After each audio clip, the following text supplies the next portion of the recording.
ప్రపంచంలోనే రెండవ అతిపెద్ద జనాభా కలిగిన దేశంగా ఉన్న భారత్ ఇప్పుడు చైనాను పక్కకు తప్పించి నెంబర్ 1 స్థానం కైవసం చేసుకుంది.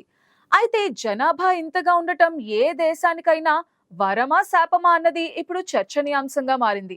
పైగా మన దేశంలోనూ జనాభా తగ్గుముఖం పడుతోందనే వార్తలు కొత్త ఆలోచనలను రేకెత్తిస్తున్నాయి. ఇన్నాళ్లు గత ప్రభుత్వాలు ప్రచారం చేసిన కుటుంబ నియంత్రణ ఫలితాలు నెమ్మదిగా కనిపించడం మొదలైందని చెప్తున్నారు పరిశీలకులు. ఈ మేరకు నేషనల్ ఫ్యామిలీ హెల్త్ సర్వే 5 గణాంకాలు ఈ విషయాన్ని వెల్లడించాయి.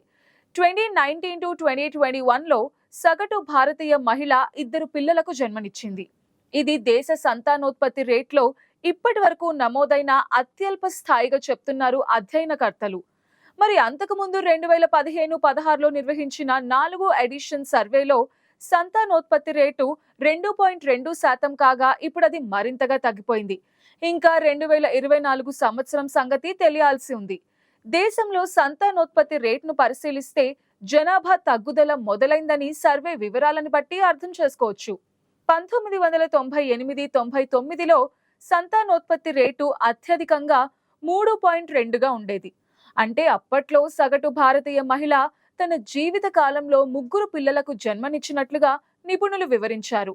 అయితే ఆ తర్వాత క్రమంగా ఇది తగ్గుతూ వస్తోంది. సంతానోత్పత్తి తగ్గుముఖం పట్టడానికి అనేక కారణాలు కనిపిస్తున్నాయని సామాజిక శాస్త్రవేత్తలు వ్యాఖ్యానిస్తున్నారు. ఫైనాన్షియల్ సిచ్యువేషన్స్, ఫిజికల్ స్ట్రెంగ్త్ తగ్గుతూ ఉండటం అండ్ లేట్ ఏజ్ లో పెళ్లిళ్లు చేసుకోవటం, పిల్లల్ని కంటే గ్లామర్ తగ్గిపోతుందనే భయం ఉండటం, ఉమ్మడి కుటుంబ వ్యవస్థ కనుమరుగైపోవటం మొదలైనవి సంతానంపై ప్రభావాన్ని చూపిస్తున్నాయి. కుటుంబ నియంత్రణ సాధనాలు వాడే వారి సంఖ్య కూడా 54% నుంచి 67%కి పెరిగినట్లు సర్వే వెల్లడించింది. ఐక్యరాజ్య సమితి గణాంకాల ప్రకారం 1950లో 250 కోట్లుగా ఉన్న ప్రపంచ జనాభా ప్రస్తుతం దాదాపు 750 కోట్లు దాటింది. 2050 సంవత్సరం నాటికి ప్రపంచ జనాభా 970 కోట్లకు పెరగనుందన్న అంచనాలు ఉన్నాయి. ఇప్పటి వరకు అత్యధిక జనాభా కలిగిన దేశంగా పేరు మోసిన చైనా ఇప్పుడు సెకండ్ పొజిషన్ తో సరిపెట్టుకుని జననాల రేటు పడిపోవడంతో ఆందోళనలో ఉంది. కేంద్రంలో 3వ సారి అధికారంలోకి వచ్చిన ఎన్డీఏ ప్రభుత్వానికి ఇష్టమున్నా లేకున్నా జనాభా అంశంపై తప్పనిసరిగా చర్చ జరుగుతోంది. ఎందుకంటే నియోజకవర్గాల పునర్విభజన ప్రక్రియ మరో 1.5 కాలంలో ప్రారంభం కావాల్సిన నేపథ్యంలో ఈ చర్చ తప్పనిసరిగా మారింది. అయితే ఇందులో ఇమిడి ఉన్న, దీంతో ముడిపడి ఉన్న అనేక ఇతర విషయాలు కూడా ఈ చర్చల ద్వారా బయటకొస్తున్నాయి. మొన్నటికి మొన్న తమిళనాడు ముఖ్యమంత్రి ఎంకే స్టాలిన్ ఓ సంచలన ప్రకటన చేశారు. ఇదైతే ఎవ్వరూ ఊహించలేదు. చెన్నైలో జరిగిన సామూహిక వివాహాల సందర్భంగా కొత్త దంపతుల్ని ఉద్దేశించి మాట్లాడుతూ ఎప్పటిలా చిన్న కుటుంబానికి బదులు ఎక్కువ మంది సంతానం కలగాలని ఆశీర్వదించే రోజులొచ్చేశాయి అన్నారు. తెలుగునాట అష్టైశ్వర్యాలు లభించాలని దంపతులను ఆశీర్వదించినట్టే తమిళనాడులో కొత్త దంపతులకు 16 రకాల సంపదలు చేకూరాలని ఆకాంక్షించడం సాంప్రదాయంగా ఉంటుంది. ముఖ్యమంత్రి స్టాలిన్ ఆ ఆకాంక్షను పొడిగించి ఇకపై ఎక్కువ మంది పిల్లల్ని కనాలని ఆశీర్వదించాల్సి వస్తుందని చమత్కరించారు. అయితే ఆ మాటల వెనక ఆంతర్యం చిన్నదేమీ కాదు. ఆయన అభిప్రాయం మేరకు జనాభా నియంత్రణ పైన, విద్యపైన, ఆర్థిక అభివృద్ధి పైన పెద్దగా దృష్టి పెట్టని రాష్ట్రాలు లాభపడబోతున్నాయన్నమాట. దేశంలో చివరిసారిగా 1976లో పునర్విభజన జరిగింది.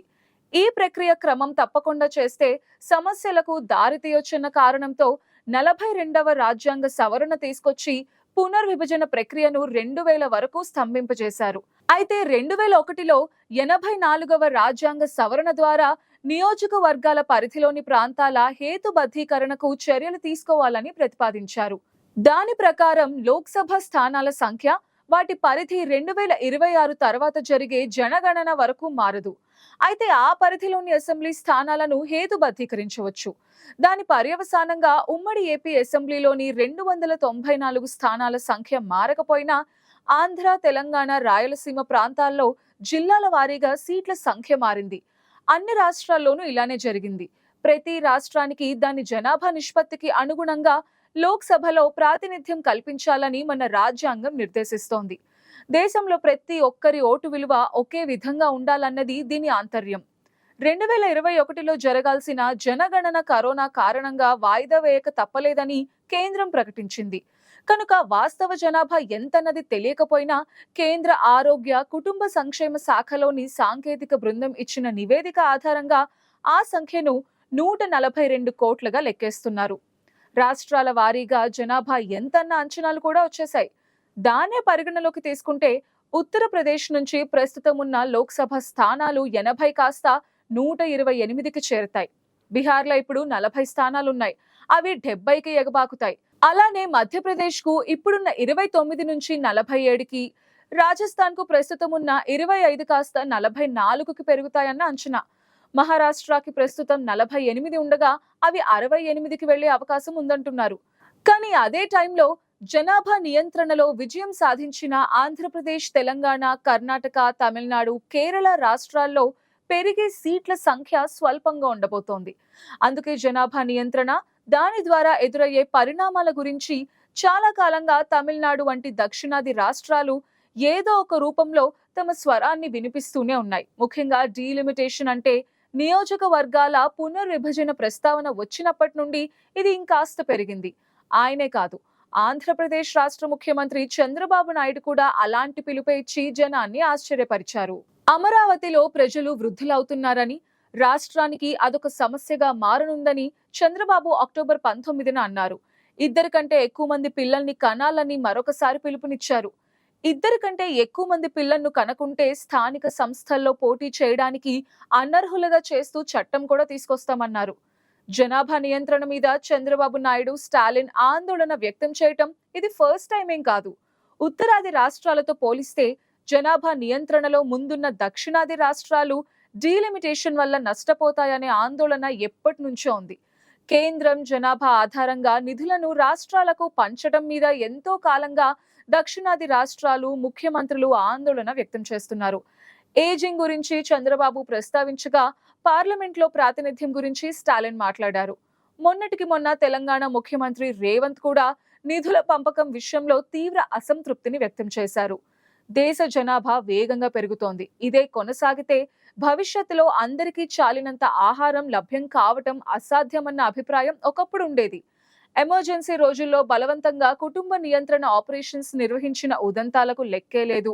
మొత్తంగా జనాభా పెరుగుతూనే ఉన్నా ప్రపంచంలో అత్యధిక జనాభా గల దేశం మనదే అయినా గడిచిన దశాబ్దాల్లో పెరుగుదల రేట్ తగ్గింది. ఈ తగ్గుదల సమంగా లేదు. దక్షిణాది రాష్ట్రాల్లో అధికంగా, ఉత్తరాది రాష్ట్రాల్లో స్వల్పంగా నమోదవుతోంది.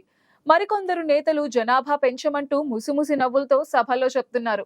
నిజానికి ఇది నవ్వులాట వ్యవహారం ఎంత మాత్రం కాదని అంటున్నారు రాజకీయ పరిశీలకులు. పునరుత్పాదక హక్కు పూర్తిగా మహిళలకే ఉండటం, అంతిమ నిర్ణయం వారిదే కావటం కీలకం. అసలు పునర్విభజనకు జనాభా మాత్రమే కాకుండా ఇతర అభివృద్ధి సూచీలను, దేశ ఆర్థికాభివృద్ధిలో రాష్ట్రాల పాత్రను పరిగణలోకి తీసుకోవటం అవసరం. ఈ విషయంలో విఫలమైతే దక్షిణాది రాష్ట్రాల్లో అసంతృప్తి పెరగటం ఖాయమంటున్నారు విశ్లేషకులు.